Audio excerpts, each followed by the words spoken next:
Hey gents, today we're going to take a look at Stuart and Lau briefcases.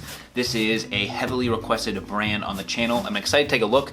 I've been using these for the past couple of weeks, but what I'm really gonna do is go through the bag, talk about all the features and the highlights of it, but then I'm going to compare it to the combo size because I had my biggest question was what's the difference between the two?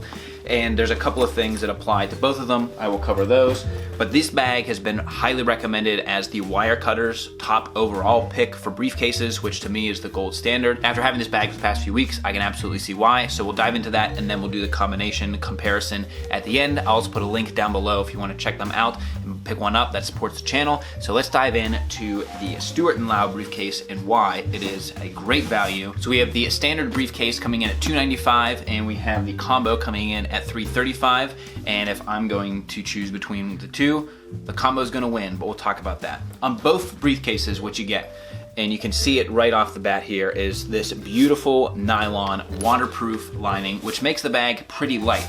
I think that $400 to $500 range is when you start to tip between getting a really high quality non-leather bag and then like a good quality full leather bag. And so this is right in that sweet spot where you'd want to be. But you get full grain leather accents on here. I really like the design of the handles where you can actually make these longer or shorter with this buckle, but it's a very soft full grain leather, which is only going to improve and break down over time, full grain being some of the best leather that you can get. So I like that you get the combination of a really nice nylon and this. You also have YKK Acela zippers, which make this a very smooth action as you go across, and I love the accent, and you can just feel how sturdy these zippers are as you're using them. Continuing to look at the outside here, you have the side straps. Right here, you have easy access to 3 pockets on this side, and then over here, this is actually for umbrella storage. I have a micro umbrella that I use that fits in here very nicely. This is just a little bit more stylish one right there. And then on the luggage tag, you even get a pen right here that you can access, which I can tell you, traveling quite frequently, you seem to always need a pen, even when you keep them inside, and so this one basically never leaves the side of the bag, and it's a really clever design for the leather strap for how you will basically never lose it, but if you need quick access, there you go. The clip design for things like the luggage tag here and for the shoulder straps, extremely sturdy, very impressive. You can definitely tell this is a premium bag.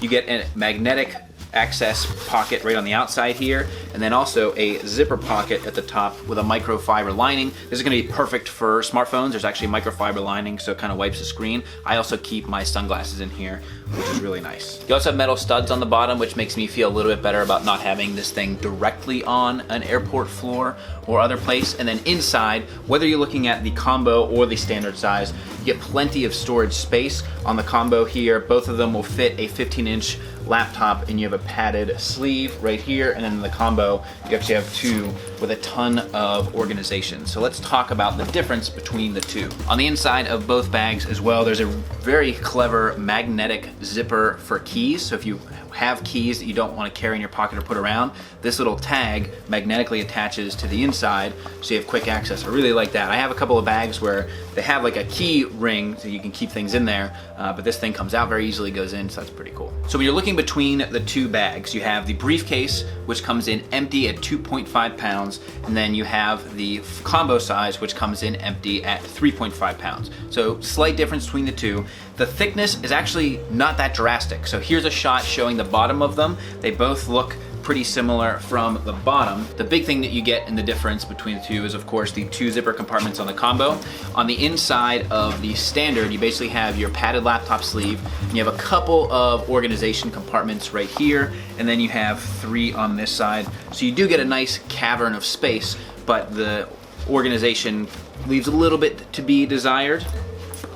So if you're a little bit OCD like me, that's why you look at the combo. And you can see that between the two, the zippers are basically the same compartment on the 2 bags, and then this extra one is all kind of gravy. So in the standard compartment, very similar design. In the combo, you have the laptop sleeve and then just a big cavernous compartment. But then what you get in the extra combo pack are tons of more options for storage space. So perfect size for a standard moleskin notebook. You have some pen slots right here. I have this here. This is like my Bellroy passport holder, and another little moleskin notebook.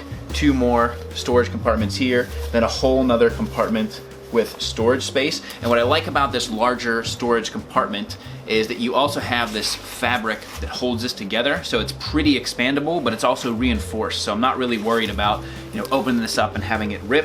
And then the zippers are slightly longer, but it's still that really smooth YKK Acela zipper that goes right up in there. And so while this could end up getting quite a bit heavier because it does have larger storage capacity on the inside, I appreciate the additional storage components on here which help you to keep organized. And it's a slightly larger bag by internal volume, but it's not that much bigger or different than the standard briefcase. So between the two, for the $40 extra, I think it's worth having the extra space in the combo, unless you're trying to be a little bit more minimalist, which totally appreciable. The Tumi backpack that I have, I think was 15 pounds fully loaded when I was traveling with it. But overall, the design of the Stuart & Lau bags, whether it's the blue one or the gray one, I just really like that these look as appropriate for a CEO as they do for a guy coming in wearing a cotton button-down shirt and just like a very standard thing. It looks a little bit more refined than a standard bag, but it's not too refined that it would look out of place. And so I really like the design of these bags overall.